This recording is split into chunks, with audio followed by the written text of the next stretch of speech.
कोहली का विकेट हो या शेयर मार्केट, फटाक 30 सेकंड में खबर। डाउनलोड कीजिए तक ऐप। मैं योगी जी से हाथ जोड़ के कह रहा हूं कि उत्तर प्रदेश से आप हट जाइए, कम से कम उत्तर प्रदेश की जनता विकास के रास्ते पर जाए और झूठ योगी को नहीं बोलना चाहिए। जालौन में जब मैं गया 2 दिन पहले एक बेटी किडनैप हुई, आज उसकी लाश मिली है। आगरा में अपहरण हुआ है, उसकी लाश मिली है। देश के जो आंकड़े कहते हैं महिलाएं सबसे ज्यादा असुरक्षित कहीं हैं तो वो उत्तर प्रदेश में हैं। तो तकलीफ क्या है?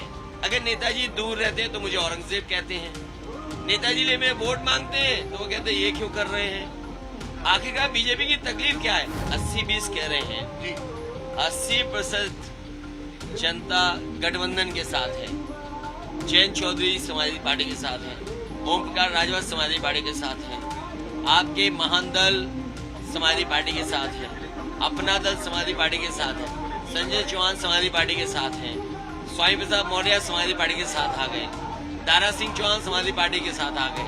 और मैं अगर दरवाजे न करता बीजेपी के विधायकों को बुलाने के लिए, एक विधायक तैयार था समाजवादी पार्टी में आने के लिए, कि एक मुख्यमंत्री बनारस की जेल में जाकर के 3 घंटे किस किस के साथ चाय पिए।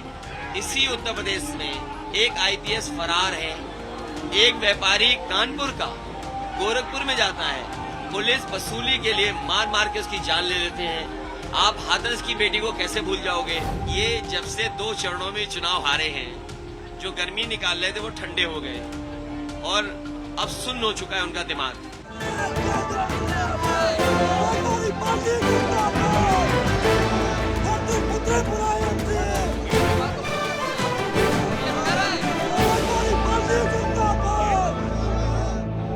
अखिलेश जी, पहला सवाल सिंपल है, यूपी में काबा।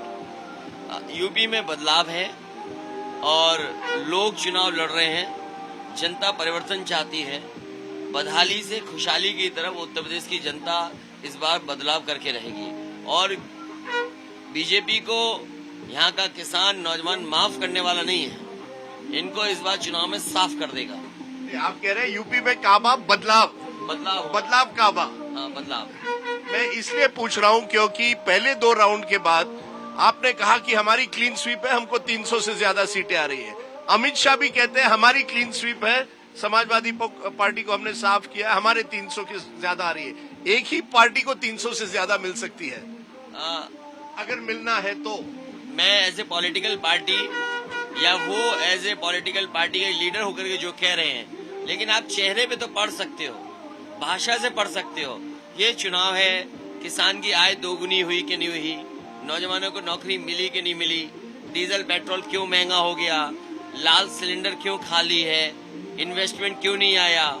जो मुख्यमंत्री कह रहे थे मिसाइल्स बनेंगी, तोप बनेंगी, एयरक्राफ्ट बनेंगे, वो कहाँ बन रहे हैं? तो आप उनके चेहरे से और भाषा से पढ़ सकते हैं कि आखिरकार चुनाव का नतीजा क्या होगा। आपने नौजवानों की बात की, किसानों की, आपने महिलाओं की बात नहीं की। बीजेपी कहती है महिला हमारे साथ है, हमने उनको जो फ्री राशन दिया है, जो सुरक्षा दी है, लॉ एंड ऑर्डर दिया है, जो अखिलेश जी के राज में नहीं था। हमारे लड़कियां जो है 6 बजे के बाद भी अब घूम सकती है। ये कह रहे हैं हमारा महिला वोट जो है वो हमें जिताएगा। मुझे लगता है कि आप निष्पक्ष होकर के काम करेंगे और मैं वो बात कहूं कि ईमानदार होकर के आंकड़ों को पेश करेंगे। आज जालौन में जब मैं गया 2 दिन पहले एक बेटी किडनैप हुई, आज उसकी लाश मिली है। आगरा में अपहरण हुआ है, उसकी लाश मिली है। देश के जो आंकड़े कहते हैं महिलाएं सबसे ज्यादा असुरक्षित कहीं हैं तो वो उत्तर प्रदेश में हैं। महिला आयोग को जो सबसे ज्यादा शिकायतें देश में मिली हैं, 50% महिलाएं सबसे ज्यादा शिकायत उत्तर प्रदेश से की हैं। और जिस तरीके से महंगाई का भार, महंगाई की तकलीफ, परेशानी उनको महसूस होती है, जिनके पास परिवार हो, परिवार की जो गृहस्थी चलाती हो और जो खाली सिलेंडर है वो महिलाएं सोच रही हैं। और जहां तक सुरक्षा का सवाल है, आपको आंकड़े देने चाहिए, घटनाएं जो हो रही हैं उनके बारे में बताना चाहिए। आपको भी कोई बात नहीं छिपानी चाहिए, क्योंकि लोकतंत्र में आपकी भी बड़ी जिम्मेदारी है। भारतीय जनता पार्टी झूठ बोले, कम से कम चैनल सच बोले। नहीं, ये मीडिया पर आप एक बार आरोप नहीं लगा रहा। नहीं, आप कह रहे हैं कि मीडिया सच्चाई नहीं दिखा रही है। नहीं, मैं आपसे, अगर आप ईमानदार हैं तो मुझे लगता है कि महिला आयोग में जो शिकायतें हुई हैं उसके आंकड़े आप जरूर बताएंगे। जो national human right commission, sorry वो तो मैं दूसरी बात कहने लगा, जो घटनाएं एनसीआरबी के आंकड़े में हैं, सबसे ज्यादा महिलाएं असुरक्षित कहाँ हैं, और हाथरस जैसी घटना कहीं हो तो बताइए। आप ये बताइए, हाथरस में पूरा प्रशासन और सरकार इस बात पे लगा रहा कि बेटी को दाह संस्कार रात में कर दिया जाए। क्या ये घटना भूलने वाली है हाथरस की? और हाथरस में भी चुनाव होने जा रहा है। मैं सुरक्षा पर एक बार फिर आऊंगा आंकड़ों के साथ आपके सामने, लेकिन अगर आप इतने कॉन्फिडेंट हैं तो आपके पिताजी मुलायम सिंह यादव जी बीमार हैं, लेकिन इसके बावजूद कैंपेन में उतर गए, मैनपुरी में उतर गए। क्या वजह थी कि करल में आपको उनको उतारना पड़ा? आपको पता होना चाहिए जी। जो वहाँ के प्रत्याशी हैं और बीजेपी खुद अपने पे हमला करा रही है, खुद हमला करा रही है अपने ऊपर। एसपीएस बाघेल खुद अपने आप पर हमला कर रहा है। मैं आपसे ये पूछ रहा हूँ, लेकिन आपको अपने पिताजी को क्यों फिर उतारना पड़ा? देखिए, नेताजी का वो क्षेत्र रहा है और नेताजी वहाँ से कई बार सांसद रहे हैं, नेताजी वहाँ पढ़े हैं, नेताजी ने वहाँ पढ़ाया है, नेताजी ने वहाँ दाव सीखे हैं।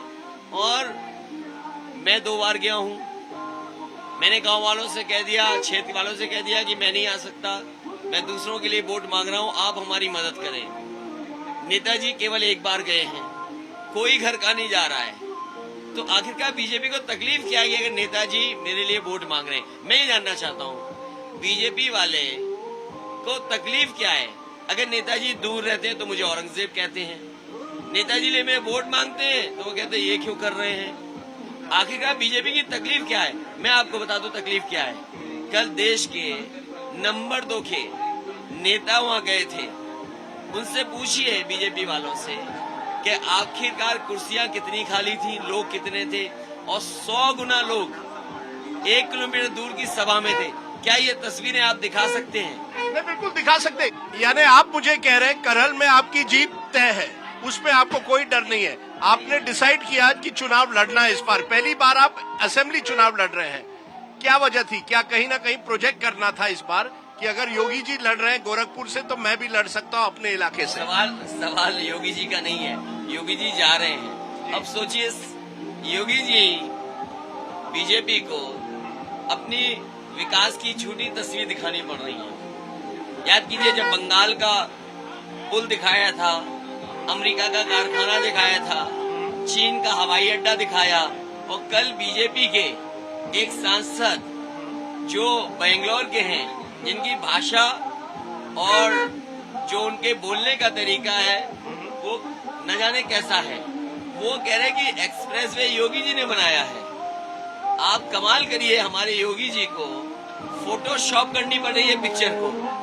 जनता पूरब की तरफ देख रही है, खुद पश्चिम की तरफ देख रहे हैं। तो सोचिए, उनके कार्यक्रमों में जनता नहीं आ रही, और अभी जहाँ पर उनके प्रदेश के अध्यक्ष हैं, खाली कुर्सियां, 200 लोग हैं।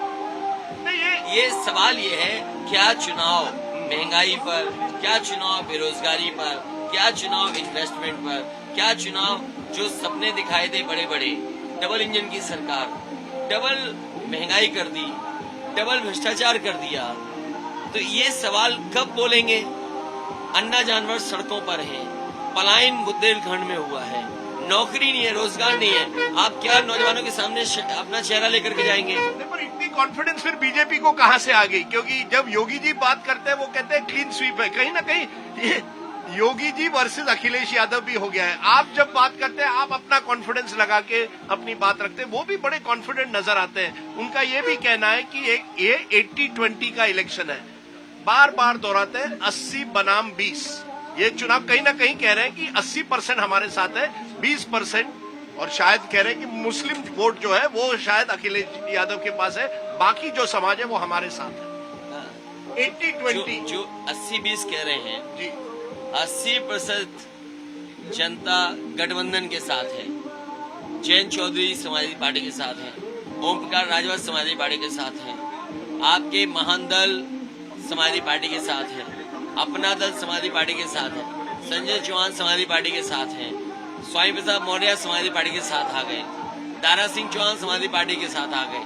और मैं अगर दरवाजे न करता बीजेपी के विधायकों को बुलाने के लिए, एक एक विधायक तैयार था समाजवादी पार्टी में आने के लिए, लेकिन मेरी एक सीमा है, मैं कितने ले सकता हूँ? आप बताइए, भारतीय जनता पार्टी के कितने विधायक छोड़ करके समाजवादी पार्टी में आए और न जाने कितने तैयार थे। और आप बताइए, जनता का आक्रोश का सामना करना पड़ा उन्हें कि जिस तरीके से वो गांव में नहीं घुस पाए, जिस तरह उनके सांसद कूटे गए, विधायकों का तिरस्कार हुआ, क्या कभी लोकतंत्र में ऐसा हुआ होता होगा? योगी जी कहते हैं जनता मेरे साथ है।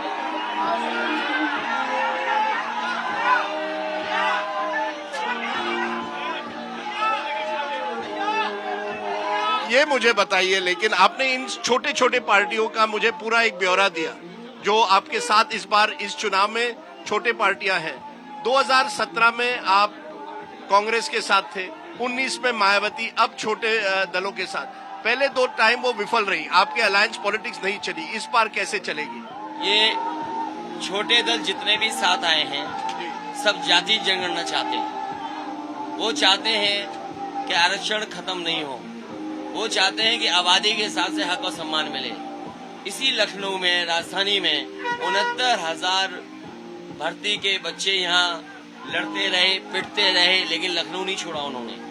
वो उनके साथ जिस तरीके से भेदभाव हुआ, जिस तरीके से उनके साथ सरकार ने मनमर्जी से उनकी नौकरी छीन ली, तो ये जितने क्षेत्रीय दल हमारे साथ आए हैं, ये क्या नई सोशल इंजीनियरिंग आप कर रहे हैं? क्योंकि आप जानते हैं कि बीजेपी को यही वोट पिछली बार मिला था, नॉन यादव ओबीसी। इस बार जितने भी पिछड़ी जाति के लोग हैं, दलित हैं, अम्बेडकरवादी हैं, समाजवादी हैं, और जितने भी क्षेत्रीय दल जो साथ आए हैं, वो चाहते हैं जाति जनगणना हो। मैं आपसे जानना चाहता हूँ, बीजेपी के लोग, कोई हो नेता उनका, क्या जाति जनगणना कराएंगे? क्या जाति जनगणना के जो आंकड़े वो जनता के सामने आएंगे? तो ये जितने भी गठबंधन के साथी हैं सब जाति जनगणना चाहते हैं। बीजेपी जाति जनगणना क्यों नहीं करना चाहती? अगर ओबीसी को अपने साथ लेना चाहती है तो कम से कम आबादी किसकी कितनी है, ये बीजेपी क्यों पीछे हट रही है?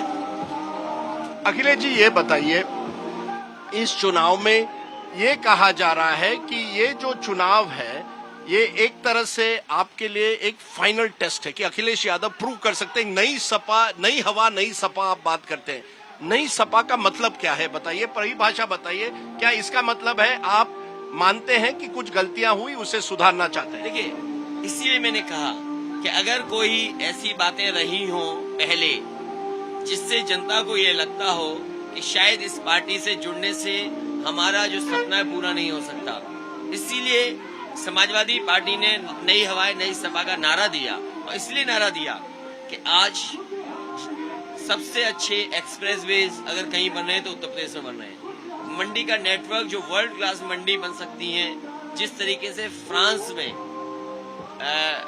पेरिस में रुंगीज करके एक मंडी थी, उस तरह की मंडी एक्सप्रेसवे के किनारे बना रहे थे, वर्ल्ड क्लास हॉस्पिटल बना रहे थे, वर्ल्ड क्लास समाजवादी सरकार में आपको लैपटॉप डिस्ट्रीब्यूशन हुआ, आपका सबसे अच्छा ट्रांसमिशन सिस्टम क्रिएट किया, डिस्ट्रीब्यूशन सिस्टम किया।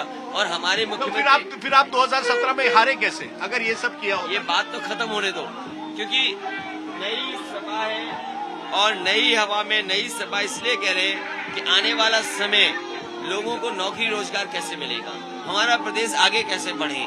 समाजवादी पार्टी ने एग्जेम्पलरी वर्क करके दिखाए कि टेक्नोलॉजी कैसे इंट्रोड्यूस हो सकती है। जो डायल 100 रिस्पांस सिस्टम है वो वर्ल्ड क्लास दिया।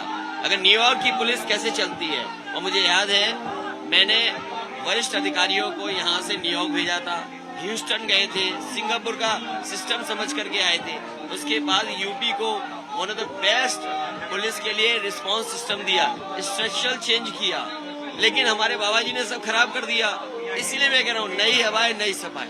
3 आरोप आप पर लगते हैं और मैं आपका जवाब संक्षिप्त में बता दूं। पहला है जो प्रधानमंत्री भी करते हैं, बाबा जी करते हैं, अमित शाह, परिवारवाद। ये जो पार्टी है, पार्टी इज परिवार, ये यादवों की पार्टी है, जनता की नहीं है। क्या कहेंगे? नहीं, आप कंफ्यूज मत होइए। आप परिवारवाद और यादववाद को जोड़िए मत। यादव परिवार आप एक यादव परिवार की आप पार्टी। कंफ्यूज मत होइए। मैं नहीं हूँ। नहीं, आप बिल्कुल कंफ्यूज मत होइए। ये दो सवाल अलग अलग हैं। ठीक। मैं बीजेपी से कहता हूँ, जब मजदूर पैदल चल करके आए थे, एक माँ महाराष्ट्र से चल करके आई, गर्भवती थी, उसके बेटी पैदा हुई, फिर उसको पैदल अपने गांव में घर जाना पड़ा। क्या वो तस्वीर कोई भूल पाएगा जिसमें माँ अपने बेटे को सूटकेस में लेकर के जा रही है? हॉस्पिटल्स में दवाई नहीं थी कोरोना के समय पर, हॉस्पिटल्स में ऑक्सीजन नहीं दे पाए, ऑक्सीजन के साथ साथ और इंतजाम नहीं कर पाए। जाने गई कि नहीं गई? अगर परिवार, मेरे सवाल का जवाब नहीं, अभी सवाल का जवाब ही सुनिए। अगर कोई भी परिवार वाला होता तो वो दुख दर्द परिवार वालों का समझ सकता था। जो परिवार वाले नहीं है वो परिवार वालों का दुख दर्द नहीं समझ सकते, और इसीलिए ये घोर परिवार वाली जो बात कर रहे हैं, एक परिवार वाला समझ सकता है कि अगर उसका बेटा बेरोजगार बैठा है तो उसकी क्या तकलीफ है। एक परिवार वाला ये समझ सकता है कि अगर महंगा हो गया है सिलेंडर, महंगी हो गई है दवाई, महंगा हो गया है सामान, तो घर कैसे चलेगा? घर ग्रस्त अभी भागिए मत। आपने सवाल का जवाब नहीं दिया। नहीं, मैं वही कह रहा हूँ। अब आई भाई, जो परिवार वाले हैं वो समझ सकते हैं परिवार वाले का दुख। ये जिनके परिवार नहीं, वो नहीं दुख समझ सकते अपनी जिम्मेदारी का, अपने दायित्व का। आज अगर बेटा घर में बैठा है बेरोजगार, तो क्या तकलीफ है परिवार में? आज महंगाई है, कैसे घर चलेगा? इसका जवाब बीजेपी पे क्यों नहीं है? पार्टी इस परिवार, ये कहा जाता है। अच्छा, समाजवादी पार्टी तो परिवार है। क्या बीजेपी में परिवार नहीं है? जो 2 नंबर के नेता है, उनका बेटा क्या कर रहा है? क्या वो बॉलिंग कर सकता है? क्या वो बैटिंग कर सकता है? बीसीसीआई का सेक्रेटरी है। कैसे बन गया? कैसे बन गया? वो क्या पॉलिटिक्स में तो नहीं है। नहीं। तो आप एक क्षेत्र का परिवार बात कहेंगे, दूसरे क्षेत्र का परिवार नहीं कहेंगे। आप बताइए, देश के डिफेंस मिनिस्टर हैं, उनके बेटे क्या हैं? एक और मुख्यमंत्री, उनके बेटे क्या है? उनके बेटे का बेटा क्या है? क्या ज्योतिरादित्य सिंधिया कौन है? क्या आपके पास जवाब है इसका? क्या बीजेपी के परिवारवाद के बारे में बोलेंगे? कर्नाटक में जो मुख्यमंत्री हैं वो किसके बेटे हैं? मुझे इसका जवाब दीजिए। और जो बाबा योगी आदित्यनाथ हैं वो किसकी वजह से योगी हैं? क्या अपनी मामा के वजह से नहीं है? क्या परिवारवाद की वजह से मठ की जिम्मेदारी नहीं मिली? वो तो मठ से आते हैं। नहीं, लेकिन उनका रिश्ता क्या था जिस मठ में वो बैठे हैं, जिसकी वजह से वो बैठे हैं? आप रिश्ता बता दीजिए। आपको रिश्ता तो पता होगा ना, क्या रिश्ता है उनका? नहीं, क्या रिश्ता था? नहीं, खून का तो नहीं है ना। नहीं, खून का कोई नहीं। तो रिश्ता था ना, कोई रिश्ता था, तभी तो बैठे थे। इसलिए बीजेपी अपने परिवारवाद की बात नहीं करेगा। मुख्यमंत्री जो कर्नाटक के, उनके पिताजी क्या थे? दूसरा आरोप जो लगता है आप पर, जो मैंने पहले कहा था, सुरक्षा को लेकर क्राइम और माफिया राज की समाजवादी पार्टी का रिटर्न, यानी माफिया राज का रिटर्न, बार बार ये कहा जाता है। मेरे पास आंकड़े हैं, 2017 और 20 के बीच में रेप केसेस डिक्लाइन हुए, मर्डर केसेस डिक्लाइन हुए। यूपी में कम हुए रेप और मर्डर। मैं इसका जवाब ये देना चाहता हूँ। अभी लास्ट वीक, और हो सकता है 10 दिन हो गए हों, बीबीसी ने एक फैक्ट चेक किया, और फैक्ट चेक में जो बीजेपी के नेता रख रहे हैं कि दंगे क्या हुए हैं, अपराध किस तरह के हो रहे हैं, तो जब फैक्ट चेक आया तो आप फैक्ट चेक को जरूर पढ़ना। लेकिन दंगे कम हुए कि नहीं? नहीं। दंगे कम हुए, रेप कम हुए, किडनैपिंग कम हुए, मर्डर कम हुए। ना। आप कह रहे हैं ये गलत आंकड़े हैं। नहीं। मैं ये जानना चाहता हूँ कि बीबीसी ने, क्योंकि आप अखबार की खबर मुझे पढ़ा रहे हैं, जी। अब मुझे नहीं पता कौन सा अखबार है, लेकिन इसी तरह मैंने बीबीसी का फैक्ट चेक, पूरी इंफॉर्मेशन मैंने पढ़ी है।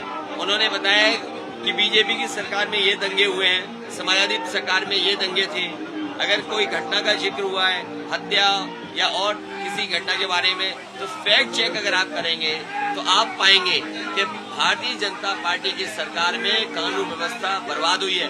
और इसलिए मैं माफिया राज का जो कहा जाता है कि जब सपा आती है तो दबंगाई होती है, यादवों की दबंगाई होगी, ये किस तरह से देखते हैं? कम से कम सपा की सरकार में माफिया कोई क्रिकेट नहीं खेलता होगा, पुलिस कप्तान जिसके लिए पिच बनाता हो, और माफिया क्रिकेट खेल रहा हो। और मैं आपसे कहता हूं कि कोई मुख्यमंत्री जेल में जाकर के 3 घंटे किसी माफिया के साथ चाय, कॉफी और बिस्कुट नहीं खाए होंगे।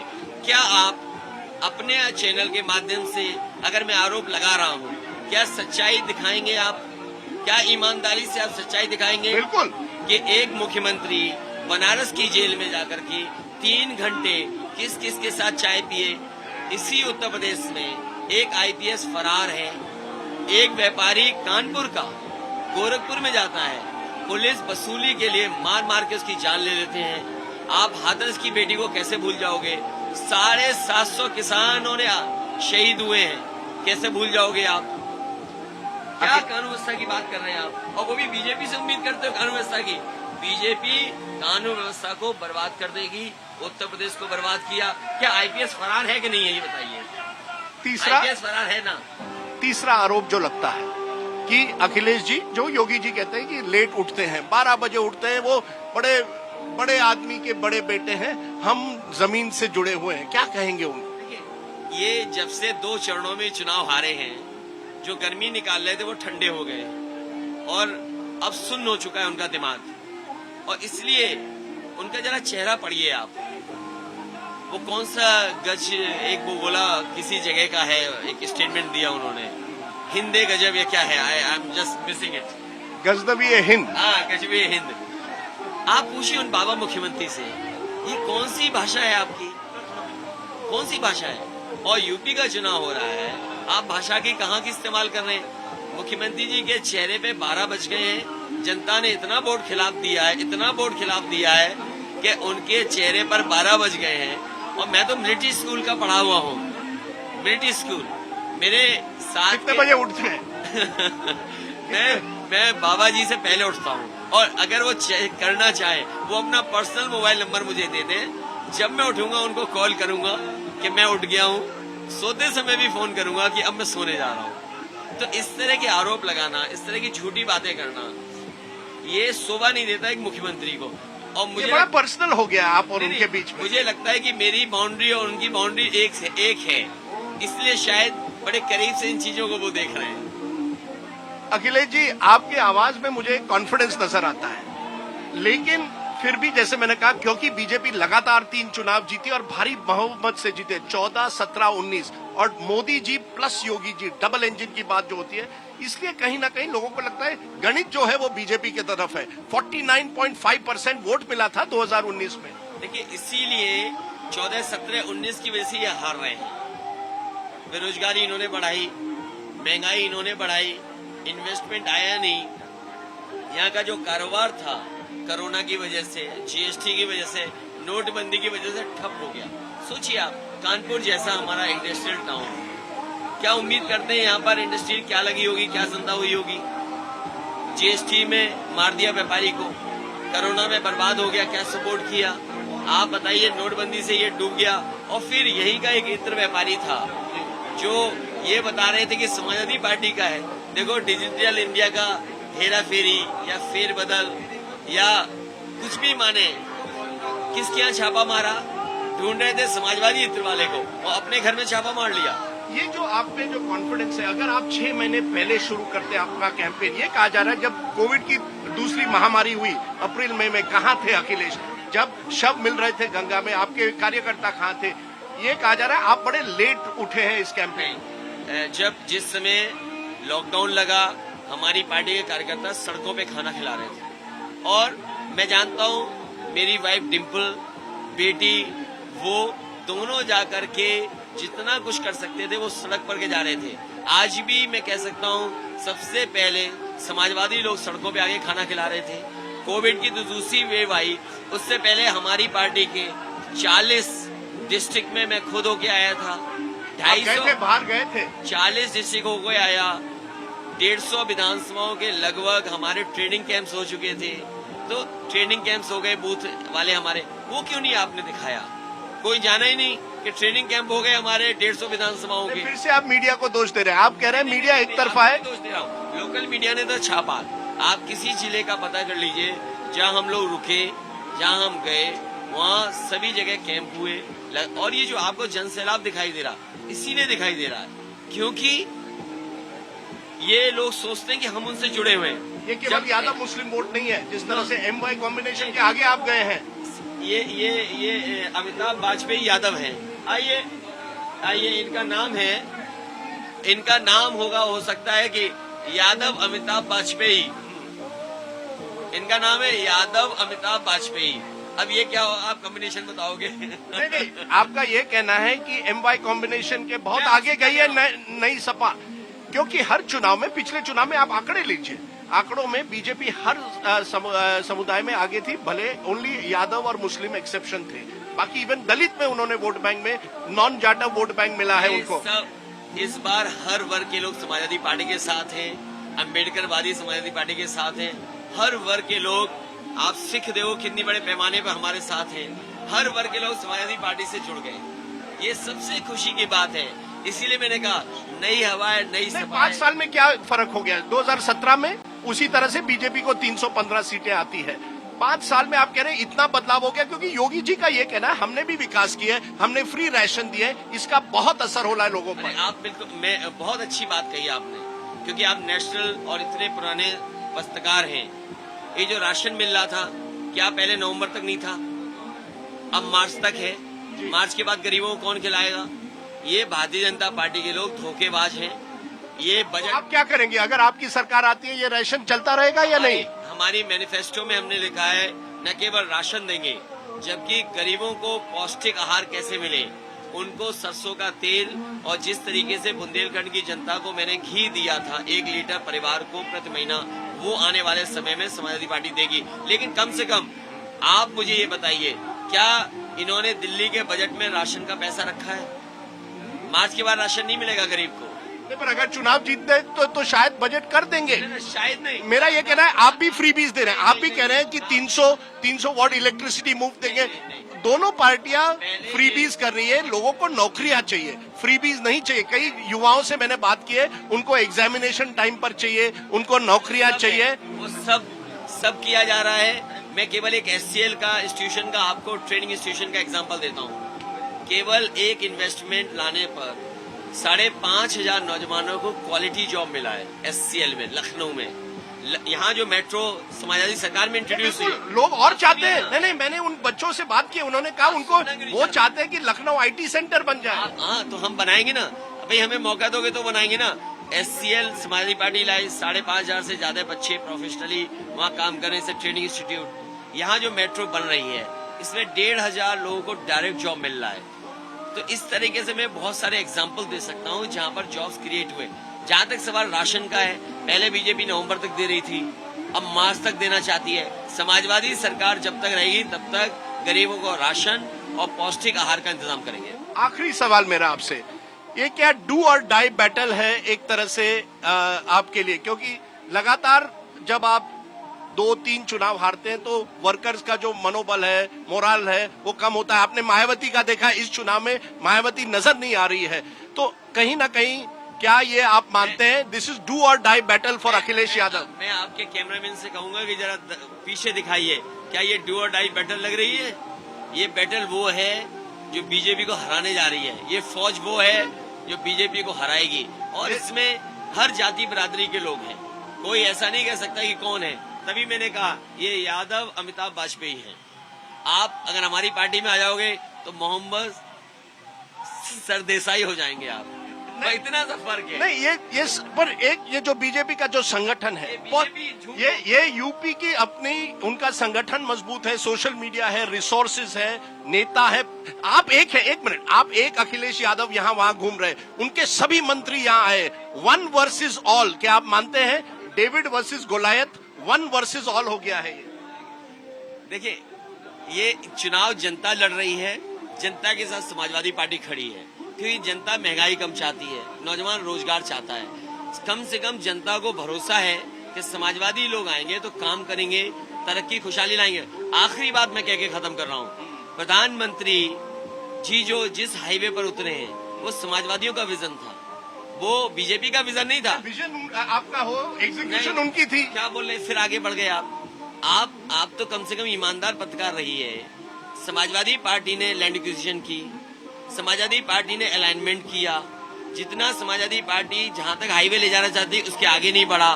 बजट दिया समाजवादी पार्टी ने, 2 बजट दिए, और उसकी वजह से आज हो गए। बीजेपी ने क्या किया, ठेकेदार बदल दिए। जो भगवान श्री राम का मंदिर बना रहे हैं उस कंपनी को ठेका क्यों नहीं दिया? जिस कंपनी ने सरदार पटेल की प्रतिमा लगाई थी उस कंपनी से ठेका क्यों छीन लिया? क्योंकि अपने ठेकेदारों को एडजस्ट करना चाहते थे। द राइटिंग क्वालिटी बहुत खराब है। अभी भी है, आप कह रहे हैं इस सरकार में, योगी जी की कमाल हो गया, अभी भी कमाल हो गया। करप्शन ऐसा है कि पहले वो मुख्यमंत्री, कहते हैं करप्शन फ्री सरकार है। पहले मुख्यमंत्री वो हैं जिन्होंने अपने खुद मुआवजा उठाया हो।